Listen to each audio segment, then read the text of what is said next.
अस्सलाम वालेकुम बच्चों, सेकंड लास्ट टॉपिक है पहले चैप्टर का, क्लास 10th का chapter 10 latent heat.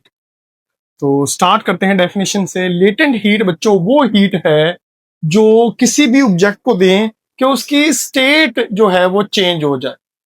State change हो जाए यानी स्टेट चेंज का मतलब है सॉलिड किस में चेंज हो जाए, लिक्विड में, लिक्विड किस में चेंज हो जाए, गैस में। तो वो हीट जो स्टेट को चेंज कर दे उसका नाम है लेटेंट हीट। बस समझ रही? फॉर एग्जाम्पल इधर आइस पड़ी है, ओके। आइस को हम हीट देते हैं तो वो लिक्विड में कन्वर्ट हो जाती है, ओके। तो सॉलिड लिक्विड में चेंज हुआ तो जो हीट देते हैं उस हीट का नाम है लेटेंट हीट। तो पहला जो टॉपिक है उसका वो है लेटेंट हीट ऑफ फ्यूजन।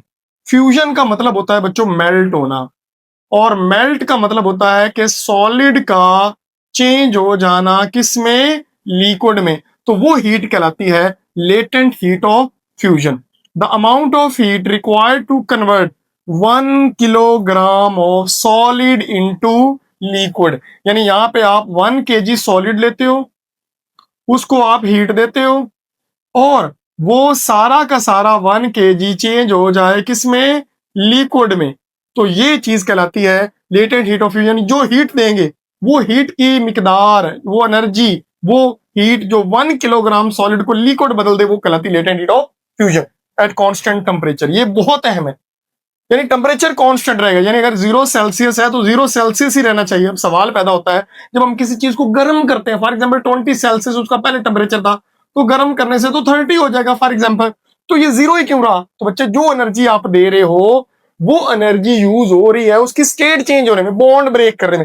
यानी सॉलिड के बॉन्ड ब्रेक कर कर कर कर जो टेम्परेचर बढ़ना था वो बॉन्ड ब्रेक होने में एनर्जी यूज हो रही है, और इससे जो सॉलिड है वो किस में चेंज हो रहा है, लिक्विड में। और उसका टेम्परेचर क्या रहेगा, 0 ही रहेगा, कॉन्स्टेंट रहेगा। और समझ आ रही?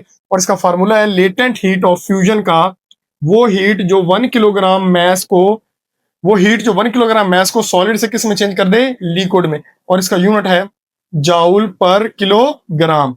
और जो आइस है यानी वाटर है, वाटर की जो लेटेंट हीट ऑफ फ्यूजन होती है वो सॉलिड से लिक्विड में चेंज करने के लिए वो होती है 3.36 10⁵ जाउल एनर्जी देते हैं पर किलोग्राम को, कि वो अपनी स्टेट को क्या कर दे, चेंज कर। सेम चीज बच्चों आती है लेटेंट हीट ऑफ वेपोराइजेशन में।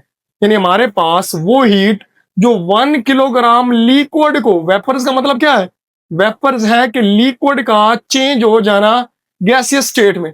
बस समझे, लिक्विड का गैस में चेंज हो जाना। तो सेम वही सिचुएशन है, 1 किलोग्राम लिक्विड है, उसको चेंज कर देना किस में, गैस में। वो जो हीट देते हैं वो कहलाती है लेटेंट हीट ऑफ फ्यूजन। और हीट उस दौरान टेम्परेचर क्या रहेगा, कांस्टेंट। अगेन टेम्परेचर क्यों कांस्टेंट रहेगा, क्योंकि वो टेम्परेचर जो है कांस्टेंट इसलिए रहेगा कि जो हीट हम देंगे वो टेम्परेचर नहीं बढ़ाएगी, बल्कि वो एनर्जी यूज होगी स्टेट को चेंज करने। बात समझ आ रही? तो इसका फार्मूला बनेगा लेटेंट हीट ऑफ वेपोराइजेशन, वो हीट जो 1 किलोग्राम मैस को लिक्विड से गैस में चेंज कर दे, जो कि हमारे पास इसका यूनिट बनेगा जाउल पर किलोग्राम। और पानी के लिए इसकी वैल्यू होती है 2.26 10⁻6 जाउल पर किलोग्राम। तो ये बड़े सिंपल सा टॉपिक था। आई होप बच्चों आपको समझ आ गया होगा। इसमें एक्सपेरिमेंट दिए हैं जो आप लोगों ने लिखने नहीं है, वो एक्सपेरिमेंट में ही पूछे जाएंगे जब प्रैक्टिकल होगा। तो आप जस्ट डेफिनेशन और फार्मूला और यूनिट करोगे और वैल्यू याद रख लोगे कि पानी की जो लेटेंट हीट ऑफ फ्यूजन है और लेटेंट हीट ऑफ वेपोराइजेशन है वो कितनी है। तो ये बच्चे सिंपल सा टॉपिक था। मिलते हैं नेक्स्ट टॉपिक में, लास्ट टॉपिक में, सुपर कंडक्टिविटी में। तब तक के लिए अल्लाह हाफिज।